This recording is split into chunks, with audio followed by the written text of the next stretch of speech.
तो कैसे हैं दोस्तों? कांग्रेस पार्टी के लिए मुसीबतें बढ़ती जा रही है दिन पे दिन, और इतनी ज़्यादा बढ़ चुकी है, मतलब आप यहीं पे समझ लीजिए कि पार्टी दिशाहीन हो चुकी है। ऐसा मैं नहीं कह रहा, इन्हीं के लोग कह रहे हैं जो अब इस पार्टी को छोड़ के जा रहे हैं। और कांग्रेस पार्टी हिंदू विरोधी पार्टी रही है, इसके ऊपर मैंने पहले बात की है बहुत क्लियरली। आज इन्हीं के लोग ये कहने लगे हैं, पहले तो मैंने कहा, आज इन्हीं के लोग आगे आके ये बात कह रहे हैं कि ये पार्टी हिंदू विरोधी हो चुकी है, सनातन विरोधी हो चुकी है, और इस वजह से हम इस पार्टी में नहीं रह सकते। देखिए, दिक्कत ये है कि ये पार्टी छोड़ के सीधे बीजेपी में जा रहे हैं। ये कांग्रेस के लिए और बड़ी दिक्कत है ना। कांग्रेस की फजीहत ही यहाँ हो जाती है कि इन्हीं के लोग इनकी पार्टी में नहीं रहना चाहते। क्यों नहीं रहना चाहते? बहुत क्लियर है कि बातें आती हैं कि ये मतलब जो बात कहते हैं ना ध्रुव राठी वीडियो में कि भाई देश में डिक्टेटरशिप चल रही है, प्रधानमंत्री मोदी जी डिक्टेटरशिप चला रहे हैं। नहीं, एक पार्टी में डिक्टेटरशिप चल रही है। आप यही देख लीजिए, आज़ादी के बाद से इन्हीं की पार्टी के तो सारे लीडर सारी चीज़ों को मैनेज कर रहे हैं। और अगर एक बाहर का प्रधान, वैसे तो सोनिया गांधी पीएम बनती, बट एक बाहर के व्यक्ति को, मनमोहन सिंह जी को बना भी दिया जाता है। तो क्यों? क्योंकि इनके पीएम बनने से ये अगर बैठ जाती तो दिक्कतें हो जाती, तो इन्होंने मनमोहन सिंह जी को लगाया। बट उनका भी क्या रहा, उनको पपेट बोल दिया गया कि वह इन्हीं के हिसाब से चलते थे, मतलब यही सारी चीज़ें मैनेज करती थी। वो कुछ अच्छा काम भी करना चाहे तो उसको दबा दिया जाता था। ठीक है, ये स्थिति रही। अब गौरव वल्लभ छोड़ के गए, है ना, अभी रिसेंटली। और बड़े, मतलब आपने देखा होगा, इनको सुना होगा, है ना, डिबेट्स में बैठते थे, बड़े नाम था इनका, है ना, और ये रिप्रेजेंट करते थे। इनके द्वारा क्या कहा गया?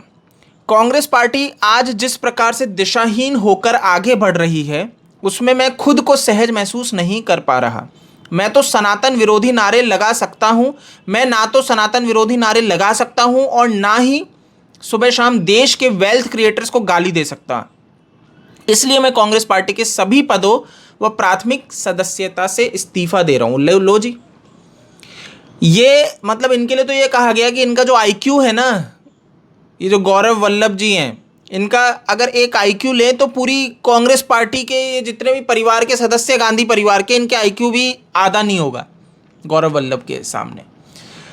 तो जी ये पार्टी छोड़ के चले गए, तो बहुत बड़ा एक गिरावट है कांग्रेस के लिए, ये बहुत बड़ा एक हानि है, क्षति है।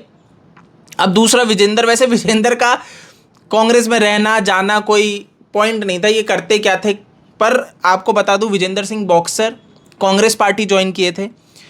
तो मेरे को लेकिन इनका कुछ समझ में नहीं आया कि ये एक रात पहले राहुल गांधी का ट्वीट रीट्वीट करते हैं और सुबह बोल देते हैं कि मैं बीजेपी ज्वाइन कर रहा हूँ। तो इनसे ये प्रश्न भी पूछा गया, इनसे पूछा गया कि भाई साहब, आप हमें ये बताइए कि आप एक रात पहले तो ट्वीट को रीट्वीट कर रहे थे और अगले सुबह आप बीजेपी ज्वाइन कर लेते हो, तो ये हृदय परिवर्तन कैसे? उन्होंने कहा मैं जब रात को सोया तो इनको ये, इनका ईमान जागा कि गलत के खिलाफ ये सारी चीज़ें रुकनी चाहिए। कल तक ये कहा जा रहा था कि आप राहुल गांधी का कल वीडियो रिट्वीट कर रहे थे जिसमें मोदी जी का मजाक उड़ाया जा रहा था। अब सवाल उठ रहा है कि बॉक्सर का मन बदला क्यों 24 घंटे में? वो कहते फिर मैं सो गया, उसके बाद फिर मैं एकदम उठा तो मेरे को लगा कि नहीं यार, आप गलत कर रहे हैं, आप गलत प्लेटफॉर्म पे हो, तो आप भारतीय जनता पार्टी में आइए और यहाँ से आप कहते हैं आप सही दिशा में जाएंगे, इसलिए फिर मैं भारतीय जनता पार्टी में आया।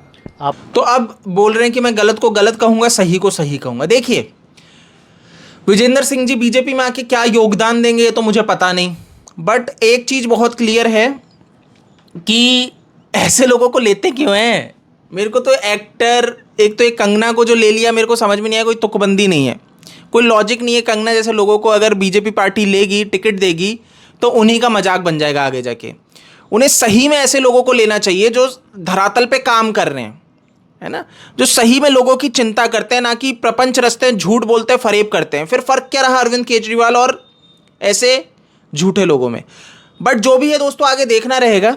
आज जो युवा है ना वो जाग चुका है, तो बहुत क्लियर है, और ये बहुत कॉमन है। देखिए, राजनीति में कोई किसी का सगा नहीं होता, राजनीति है ही गंदी। आप किसी को भी प्रेस करो, इसीलिए मैं कहता हूँ कि भैया प्रेस कभी भी आंख बंद करके नहीं करना है, ठीक है? इसीलिए मैं नहीं करता। क्यों? क्योंकि मुझे पता है आज ये आपके सगे हैं, कल आपकी ही पीठ पर लात मार देंगे। होता ही है ना। आप देखिए, कांग्रेस पार्टी के प्रशंसक थे कब से, और उन्हीं की पूरी वो कर रहे थे। एक रात पहले तो रीट्वीट मार रहे थे और अगले दिन बीजेपी की गोद में जाके बैठ गए। तो आप समझिए, खैर बीजेपी की वॉशिंग मशीन भी तो है ही उस लेवल की कि धो के सबको सही कर देती है। इको फ्रेंडली वॉशिंग मशीन है, इन्हीं के नितिन गडकरी जी कहते हैं। तो इको फ्रेंडली वॉशिंग मशीन है कि जो भी भ्रष्टाचारी है, करप्ट है, इनकी वॉशिंग मशीन से जब धुल के निकलेगा तो एकदम क्लीन हो जाएगा। खैर देखिए, जग जाहिर है ना, ये सबको पता लग रहा है कि ऐसा हो तो रहा है, बट ऐसा नहीं होना चाहिए। जो गलत है, जो भ्रष्टाचारी है, उनको सज़ा मिलनी चाहिए। इससे लोगों का क्या होगा, कानून पे से विश्वास तो उठेगा ही, आगे जाके ये बीजेपी पार्टी के लिए भी दिक्कत का कारण बन सकता है। बट जो भी है, मैं तो इस पे ये कहूँगा कि आने वाले तो मोदी जी हैं इस बार, है ना, उसको आप नहीं कर सकते, बट थोड़े से सुधार की आवश्यकता है। पॉलिटिक्स बहुत गंदी चीज़ है। यहाँ पे सबसे बड़ी दिक्कत ये है कि एक व्यक्ति की अगर विचारधारा सही होगी ना, तो जब आपको सब एमएलए को लेके चलना पड़ता है ना, तो बहुत बुरी दुविधा हो जाती है। तो खैर, मोदी जी से उम्मीद है, और आने वाले जो नेता हैं वो ईमानदारी के राह पे चले तो अच्छा होगा, फिर चाहे से वो किसी भी पार्टी के हो, पर सनातनी हो, सही राह पे चले तो बेटर होगा, है ना। बाकी मेरा पॉइंट बहुत सिंपल सा था इसमें कि कांग्रेस पार्टी का बंटाधार हो गया है, और आप भूल जाओ कि इनका कोई फ्यूचर भी अब रहने वाला है। राहुल गांधी जैसे व्यक्ति स्टार कैंपेनर किनके हैं, बीजेपी के हैं, तो उन पार्टी को डुबोने का इन्होंने पूरा का पूरा वो ले रखा है ना। इस वीडियो में इतना ही, इसको आप शेयर कर दीजिए। अगर आपको हमारा कंटेंट पसंद आता है तो चैनल को सब्सक्राइब जरूर से कीजिएगा, और हमारे चैनल को नीचे दिए गए UPI और पेपाल इसके माध्यम से आप सपोर्ट भी कर सकते हैं। जय हिंद।